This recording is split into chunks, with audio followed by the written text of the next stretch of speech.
Good day and welcome to my YouTube channel. My name is Thandokazi Dese and this is TK's Financial Corner, where we discuss everything finance. So if it's your first time on this platform, please do not forget to subscribe to my channel, hit the notification bell so that you do not miss out all the time when the videos are uploaded. Like the video and also share it with your family. So today I just want to talk about a rent to own agreement that you enter into if you want to rent out a car, so that at the end of that period you can actually own the car. So I will explain what is it, what are the pros and cons of entering into such agreements. Are such agreements even legal in South Africa? Are they even regulated by the National Credit Regulator? Are they even on the National Credit Act even? So let's get right. Not valid and they are void. Okay, so what happens with this kind of agreement is that if let's say Zanele is feeling over indebted and they can't keep up with their car installments anymore, and at the same time they don't want their car to be repossessed, or they don't want to voluntarily surrender their asset to the bank. So what they would do, and these are mostly available online, these companies. So let's say she will see this particular company online that say, can't you afford to make your monthly car installments anymore? You can hand over your installment to us and we will handle it. Okay, so what then this lady would do, let's say her name is Pokazi, she will then contact these people and make an arrangement with these people so that they can take over her car installment. So they will take over the car installment, they will take over the insurance, and they will take over the car tracker if the car has a car tracker. So what they will do then, they will take the car and they will pay this Spokazi these monthly installments that she can't afford. Let's say inclusive of everything, it's a 10,000 rand that Nonhlanhla needs to pay on a monthly basis. So they will pay that amount to Nonhlanhla. Now it is Nonhlanhla's responsibility to pay that amount to the bank. Remember, Nonhlanhla here is the initial consumer because she has signed an agreement with the bank that she will pay this particular amount of money on a period of, let's say, 5 years or 6 years, and with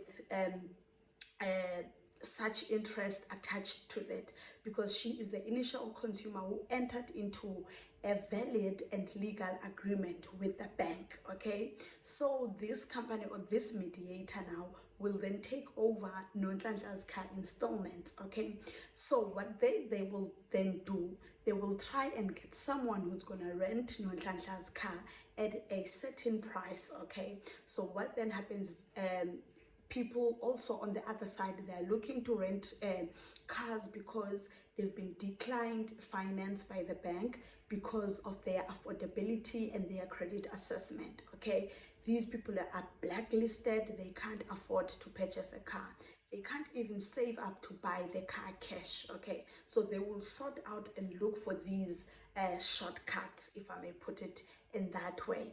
So they get one of these and they contact these people and they then sign up for this kind of agreement. Okay, so remember, this car that we are talking about does not belong to anyone. This car does not belong to an initial consumer because it's not yet paid up. Okay, and this car does not belong to the mediator or this company that is renting out this car to another party.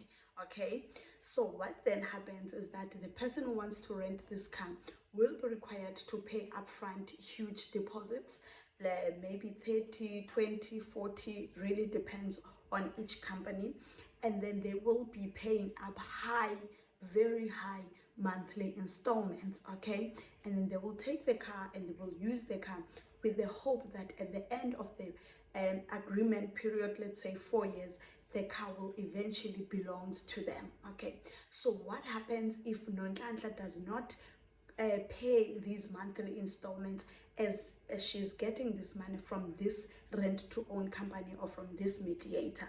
Obviously Nonhlanhla is going to default on the agreement that she has with the bank, and obviously the bank will be forced to take legal steps against Nonhlanhla, and eventually one of these legal steps will be to repossess the car. Okay, so the car is with this person who has rented it out and is having a good time with the car, paying the car with the hope that at the end of 4 years the car will belong to them.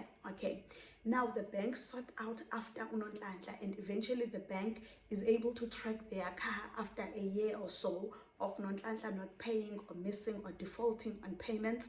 And eventually when they get the car and you will be driving the car, they have no agreement with you, they have nothing to discuss with you or negotiate with you.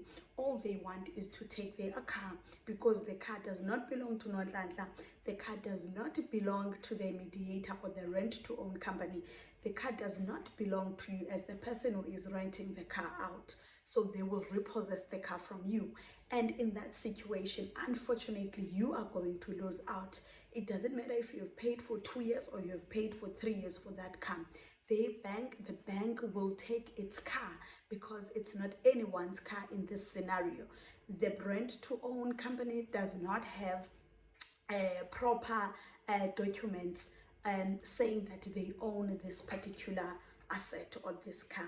So you will lose out and you will be left in a worse off situation as the person who was renting this car. And also definitely you're gonna seek out help, you're gonna go all out and talk about this and find ways of how you can get the rent to own company to pay you back your money. Unfortunately, the National Credit Regulator can't help you, because these kind of agreement are not even on the legislation, they're not even on the National Credit Act for that matter. So there's nothing that is actually protecting you as the person who is renting this car to eventually own it at the end of the day. So I think people should really be very careful of such agreements, because those agreements are null and void. They are not valid at all. So someone, if you are in this type of agreement, it's better for you to come out of it.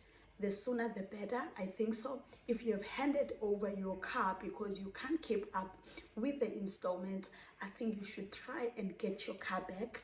If you can't keep up with the payments, surrender the car to the bank, or try to sell the car privately so that you can earn a little bit of money and pay what you are still owing to the bank. Okay, or you can go to debt review, or you can negotiate with the bank to get a payment holiday. What options are there for you if really you are so over indebted and you can't keep up with the car installments anyway? I hope this video is going to reach out somewhere to someone who is in this kind of agreement, so that they can make up their mind to come out of these agreements. The sooner the better. Otherwise, thank you so much for tuning in and watching this video. If this was your first time, please do not forget to subscribe, hit the notification bell, like the video, and share it with your surroundings. From my side, thank you so much. And remember, none of everything that is said on this video constitute as a financial advice. If you are looking for financial advice, please speak to somebody who is certified and is registered with the FSCA. Thank you so much and good night.